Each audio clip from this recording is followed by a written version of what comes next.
សូមជម្រាបសួរបងប្អូនខ្មែរចានេះខ្ញុំឈ្មោះភក្ត្រាចាថ្ងៃនេះខ្ញុំនៅបង្ហាញបងប្អូនធ្វើចាស្លាប់មាន់អាំងចាស្លាប់មាន់អាំងនេះពិតជាឆ្ងាញ់ខ្លាំងណាស់ចាហើយយើងអាចញ៉ាំជាមួយនឹងបុកល្ហុងរឹតតែឆ្ងាញ់ថែមទៀតចាឬក៏ញ៉ាំជាមួយបាយសយើងធម្មតាក៏បានដែរចាហើយបើសិនជាបងប្អូនចង់ដឹងថាខ្ញុំធ្វើម្ហូបនេះដោយរបៀបណានោះសូមទស្សនាទាំងអស់គ្នាចា Hi everyone, so today I'm going to show you how to make this delicious grilled chicken wings. You can eat them with papaya salad or regular white rice, and this food is very easy and delicious, and you can see that this chicken wings is so moist. And if you want to know how I make this recipe, please keep on watching. ចានេះខ្ញុំមានស្លាប់មាន់ចំនួន22 so I have 22 chicken wings here. ចាបន្ទាប់មកនេះខ្ញុំដាក់ខ្ទឹមចិញ្ច្រាំចូលចា Okay, I'm adding minced garlic right now and some black pepper. បន្ទាប់មកនេះខ្ញុំដាក់ម្រេចចូលបន្តិចបន្ទាប់មកនេះខ្ញុំដាក់ទឹកត្រីចូលចាមួយស្លាបព្រាបាយ so I'm adding 1 tablespoon of fish sauce into the marinating chicken, and after that I'm going to add some oyster sauce. ចាឥឡូវនេះខ្ញុំដាក់ចាទឹកប្រេងខ្យងចូលបងប្អូនចាដាក់មកល្មមមកមើលទៅគឺ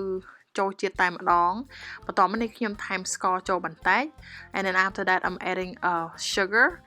and then I'm adding a little bit of salt. ចាបន្ទាប់មកនេះខ្ញុំរោយអំបិលបន្តិចទេបងប្អូនចាហើយយើងលាយចូលគ្នាឲ្យសព្វបន្ទាប់មកយើងទុកក្នុងចាទូទឹកកកប្រហែលជា1ម៉ោងទៅ2ម៉ោងដើម្បីឲ្យសាច់មាន់ហ្នឹងចូលជាតិជាមួយនឹងគ្រឿងផ្សំចា So all this ingredient is done. After that you mix it well, and then you're going to keep in the refrigerator for 1 to 2 hours to get all that delicious and the goodness of the flavor in there together. ចាបងប្អូនឥឡូវយើងដល់ពេលត្រូវអាំងស្លាប់មាន់នេះហើយចាហើយពេលយើងអាំងហ្នឹងស្លាប់មាន់ហ្នឹងគឺចំអិនលឿនមែនតែនបងប្អូនចាហើយកុំដើរចោលហើយកុំឲ្យខ្លោចចាហើយរសជាតិហ្នឹងគឺតែប៉ុណ្្នឹងឯងបងប្អូនហើយម្ហូបនេះគឺងាយស្រួលធ្វើមែនតែនហើយលឿនណាស់ចាហើយជាម្ហូបប្រចាំថ្ងៃចាកូនខ្ញុំចាចោះឆ្វហើយចាស្មិនក៏ចូលចិត្តញ៉ាំដែរចាម្ហូបហ្នឹងព្រោះវាឆ្ងាញ់ចាសាច់មាន់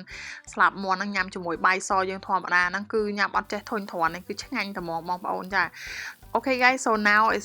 you can see I already started grilling it before I translate it to you in English,